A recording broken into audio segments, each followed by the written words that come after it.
Now, representatives of the National Assembly and the Judiciary, the press, ladies and gentlemen, on behalf of the Coalition of Progressive Gambians, we acknowledge the presence of all those who are here, the press, the security, and all those present to represent the National Assembly and the Judiciary. We are grateful to you for your support in making this day a success.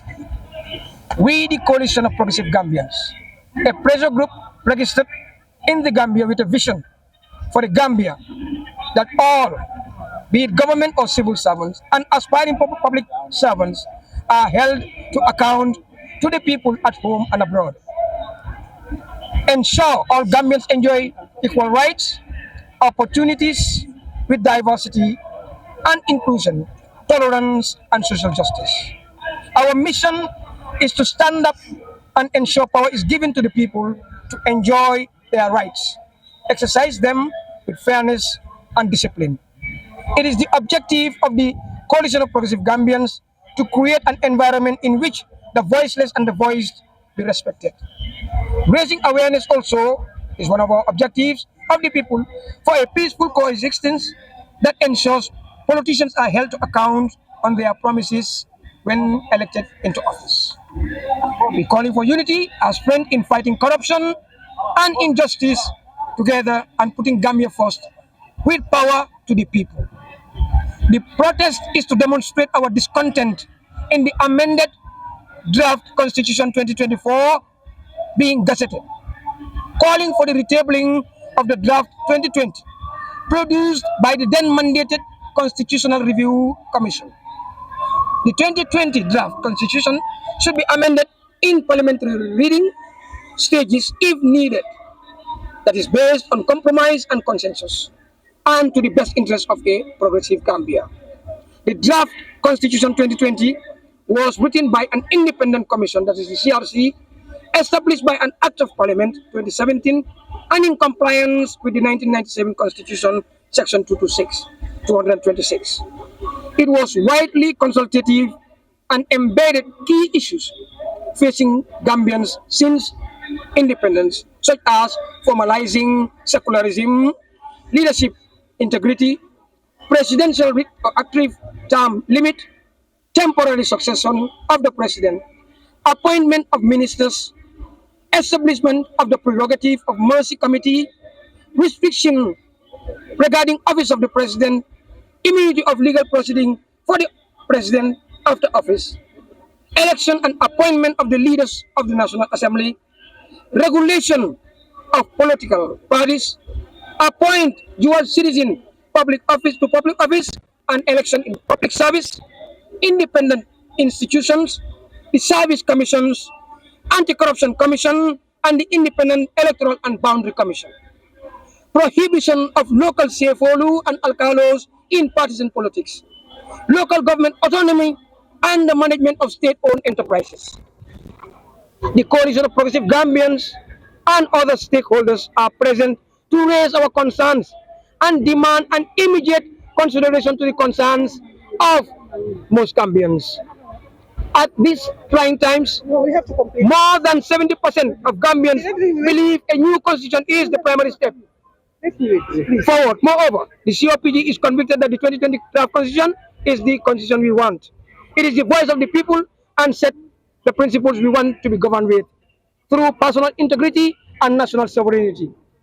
Recently, we were disappointed by the unconstitutional move by the executive and the Minister of Justice, who omitted some of the provisions and entrenched clauses of the 2020 draft without a proper consultation in respect for the voice and choice of Gambians.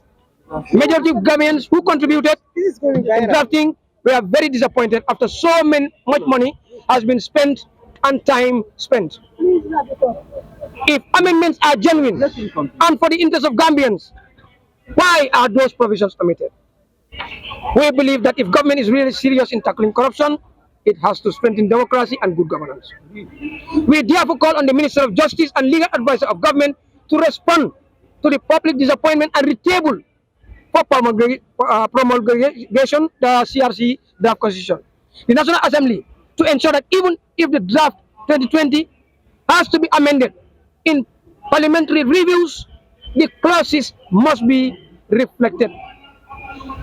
We continue to monitor and evaluate the progress of this call and hope the voice and choice of the citizenry will be acted upon.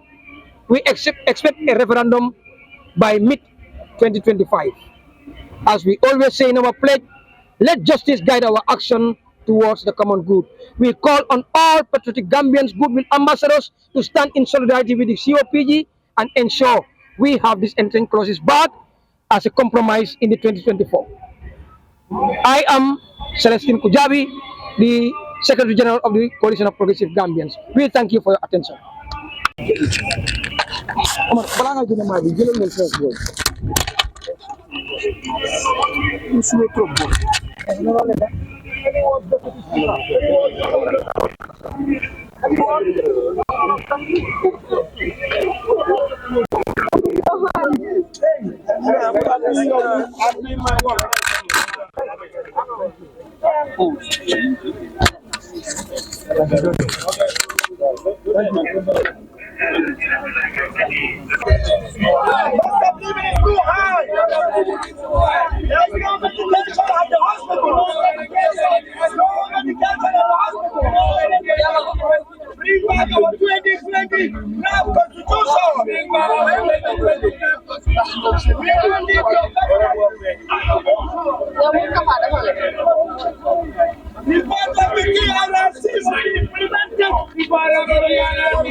Must be implemented.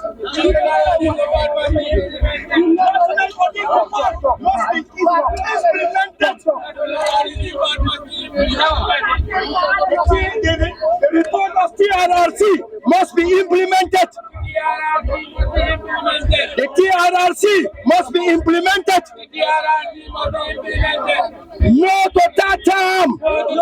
boo xam ne moom lañ tegoon te ci CRC bi National Assembly bi ñoom ñoo dooleel CRC bi ñu dépense yi lu dem ci téeméeri million ak fukk ak juróom-benn mu doon loo xam ne nag kay loi yooyu noonu muy constitution bi di draft 2020 draft constitution bi mu doon constitution boo xam ne Gambian si yëpp ñoo ci expectoon ne by now waroon nañoo nekk di nekk under that constitution moom moo ñu war na govern today waaye di nga gis ne depuis boobu ba léegi gisuñ ci suñ bopp so loolu moo tax ñun coalition of progressive Gambian ñu ne la nga xam ne dagan doon démba duñ ko nangu bu dagan tey di draft di 2020 draft constitution bi doomi réew bi dañ ci def seen xaalis def ci seen kàddu ñu nekk ci biir réew bi ak ñu nekk bitim réew amul fu ñu warut wax ak doomi réew bi ci biir réew bi ak bitim réew bon nag bu demee noonu doomi réew bi tey waroon nañoo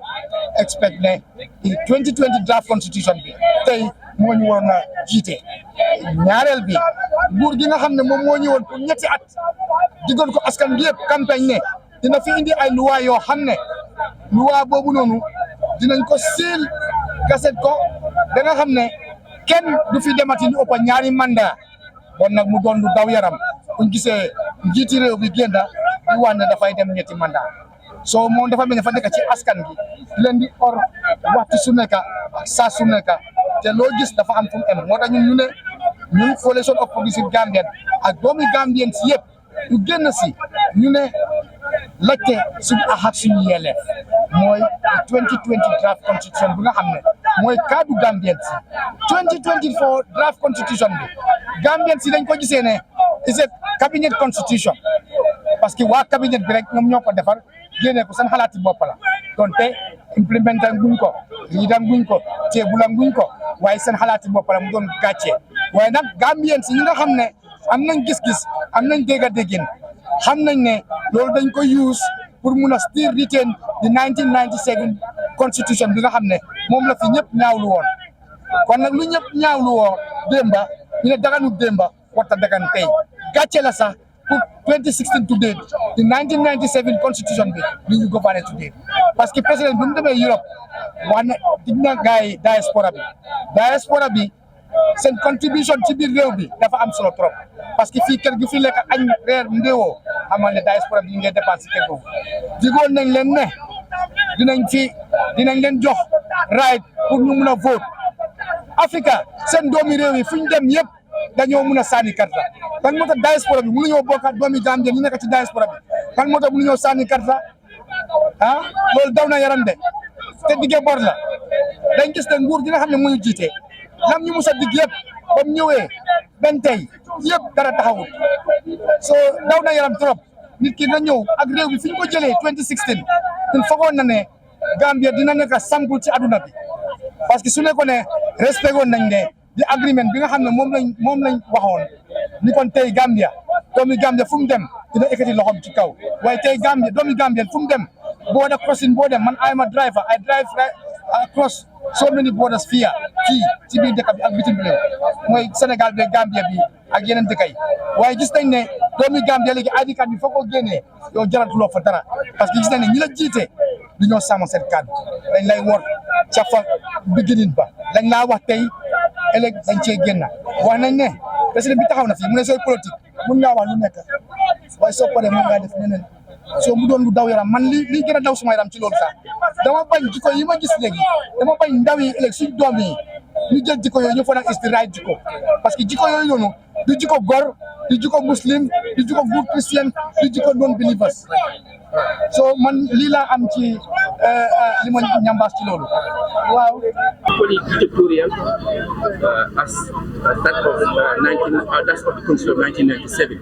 So if we don't do anything and we go with the 2024 draft, a lot of things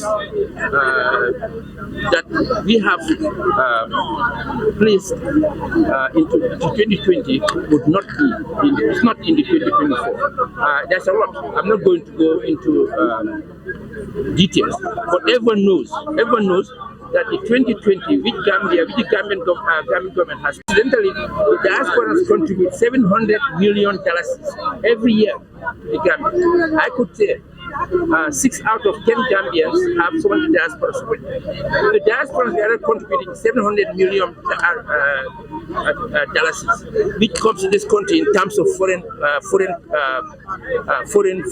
exchange in dollars or in euros.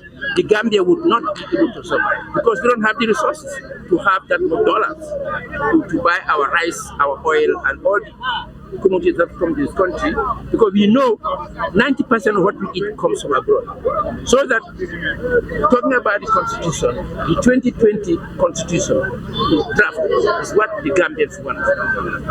It's what the Gambians want. And I hope by the time we go to election, before we go to 2026 election, the 2020 draft will be brought back to the parliament, and hopefully it will pass and then go for referendum.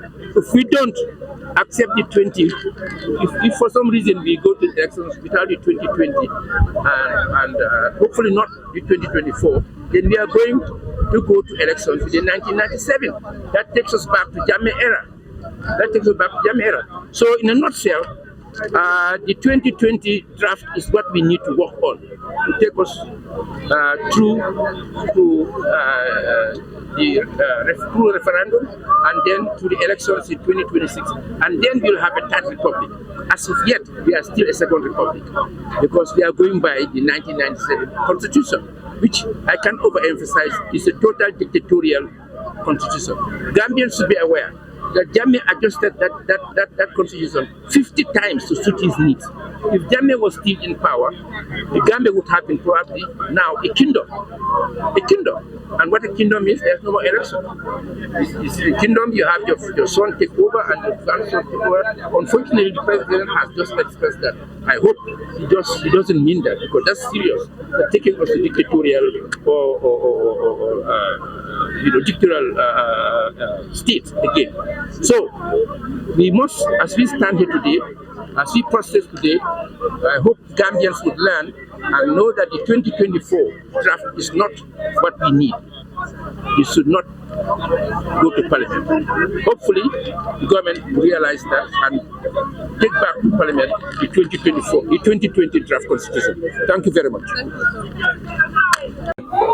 doomi Gambien si ci biir réew bi ak ñi nekk bitim réew ñëpp a ci sànni seen kàddu ñu dépense yu leen ci téeméeri million ak fukk ak juróom-benn ñi leen ngay wane téeméeri million ak ñaar fukka démb dégg nañ ne ñu ne dañ ci dépense téeméeri million ak ñaar fukka bon nag bu demee noonu foog nañ ne suñu war a indiwaatee beneen constitution ñi ko ooyee di 2024 constitution waroon nañoo demati ci askan gi parce que li ñëpp bokka ñëpp a ci am cër waaye gis nañ ne constitution boobu di 2024 constitution yi cabinet la nekkul constitution yi doomi réew bi kon nag lu mu demee noonu ñu ngi wax ne di intent clauses yi nga xam ne ñoom ñoo nekk ci 2020 bi parce que ni ñoo falee ak folli di independent institutions yi gis nañ ne jaarut yoon te nu mu war a jaaree yoon mooy dañ ne di 2020 draft constitution dafa ne président bi mun naa tànn nag waaye nag dafa war a jaar through the service commission ñooñu càmbar ko ñooñu buñ la càmbaree ñu seet na am nga lijaasa yi seet ndax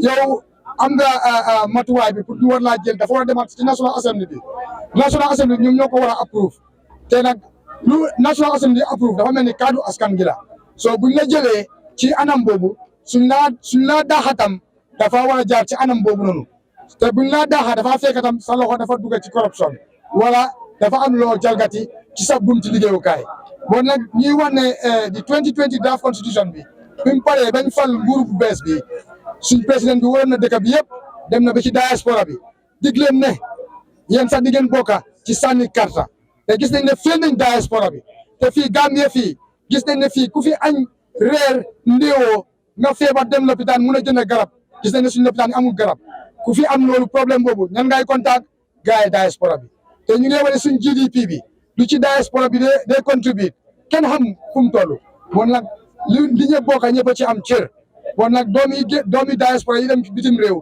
soo gisee ñu génn seen réew dafa am nu mu tëddeewul bon nag te lépp lu ñu am ñu ngi ko indi ci biir réew bi bon nag ñu ngi leen di gërëm leen di sant di ko tënkale ci gàttal rek ne luwaa yu baax mooy luwaa yu mooy def jàmm ci biir réew luwaa yu bon doomi réew bu baax bu nekk war ngaa génn ñaawlu ko te dañ gëm ne la fi ñaawlu woon démba lañ fi ñaawlu woon 2016 waru fee dagan tey lañ fi ñaawlu woon 2016 warta dagan tey gis nañ 2024 bi asset declaration bi président bi nu mu ngémbee boppam ak naataangoom yi daw na yaram trop kon nag lan moo ko lamba yow suñ lay jël war nañ loo càmbar seet loo am ak sa am fi mu toll kon nag sooy génn war nañ laa seetaat yow nga ne suñ lay jël nañ la seetaat nañ la kontiboo waaye buñ lay booy dem kenn waru laa kontiboo loolu ñaaw na nekk na loo xam ne du lu Gambien si buga loolu taw doon ñu xeex 2016 soppi la fi newoon bon nag lu ñaawoon dem waru fee dagan tey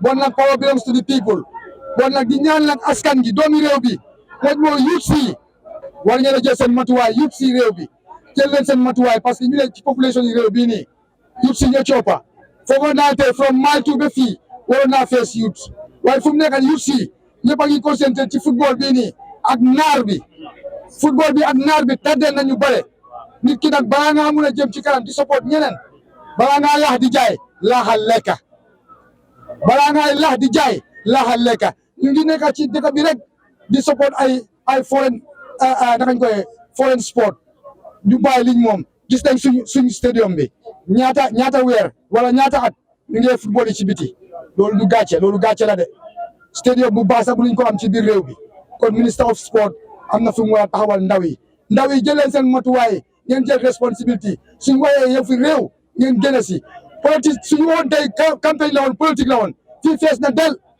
ku nekk ngi jiital interest party am ñëpp nekkuñu under the banner of red white blue white green political party bu jóg am na flag yi boppam tant que Gambia nekkuñ ci under this flag tant que Gambia yi ñëwuñ ci under this flag duñ gën a ci luñ nekk waaye yal nañu yàlla defal jaama yokk suñu understanding towards each other one Gambia one love di gërëm nag security force bi añam bii lañ bëgg gis ci kanami Gambia bi parce que they are our brothers and sisters and they are part of us security force bi ni ñu solo ak solin yu mel ni ñëwuñ ay jiya sol ay grenade mel ni dañoo dem woo lii rafet na nu ma leen ko gisee ni mu ko gisee ni IGP bi nu mu ko doxalee nii ñu ngi koy gërëm di ñaan lu mel nii mu continuer parce que power belongs to the people uniforme bu ñu sol sax suñu xaalis la ñun ñoo leen di fay ñun ñoo di taxpayers so loolu suñ ko xamee rek ku nekk boo xamee li sa cër di nga joxante cër réew bi kenn xalaatu fi lu ñaaw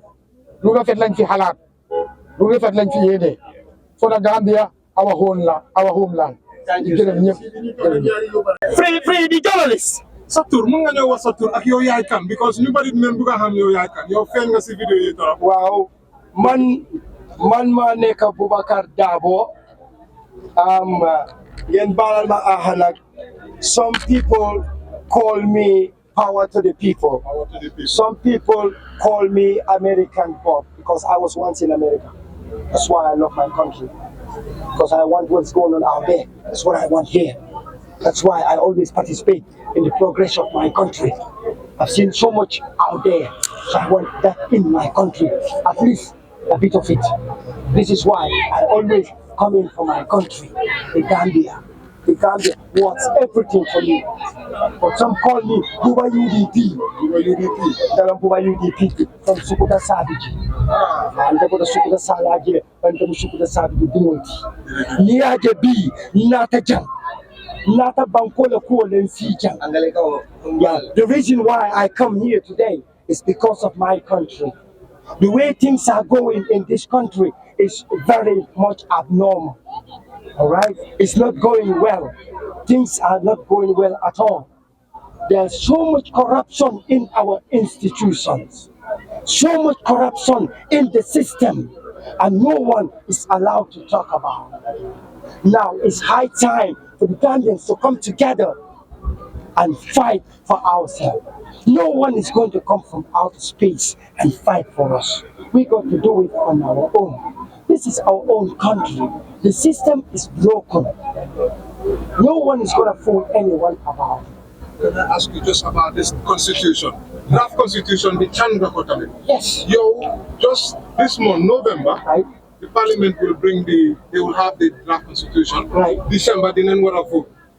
Nan nga foog ne la parliamentarians yi war a def. Well, ndax dañ ko war a pass ndax ñu reject. Well, parliamentarians be well, ñun 2020 draft constitution ñun boobu lañ soxla.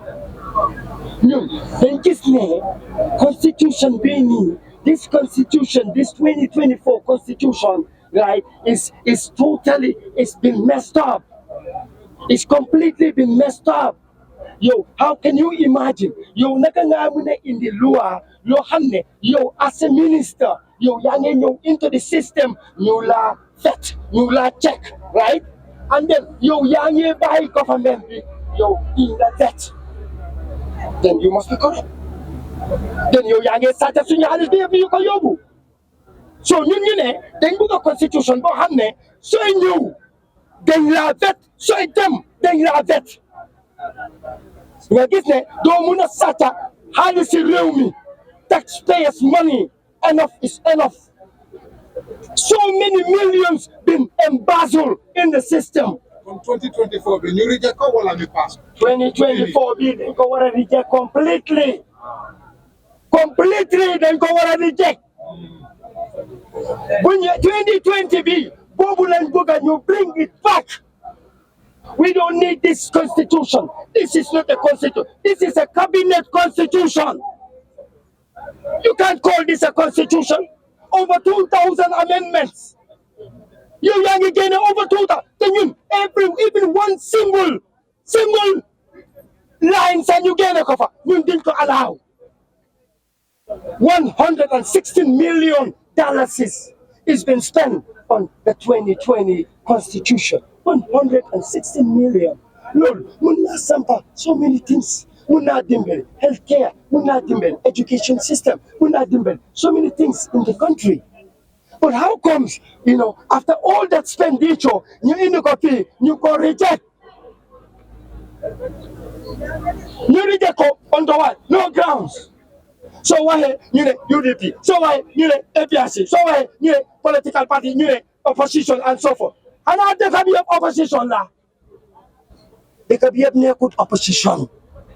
Any government without opposition is never doing things right. Any government without opposition, you must be opposed. Fuck you oppose ya. No more than why so happen in niti opposition la. So you oppose. Lola neha de. So niti government nini tengen wara oppose. So draft constitution we know in the need. You need it both. In draft constitution 2020 in Bobu and Sohla. Bobu moy draft constitution bo hamne mobu moy timbale Gambians. So draft constitution Halis bring for Dugan. Therefore by over 116 million. Lolu never Halis bring down. So they make Gambia. 2024 cabinet constitution. Power to the people. Power belongs to the people. Power belongs to the people. We love our country in Gambia. We love our country in Gambia. We love our country in Gambia. We love our country in Gambia. Power belongs to the people. Power to the people. Power belongs to the people.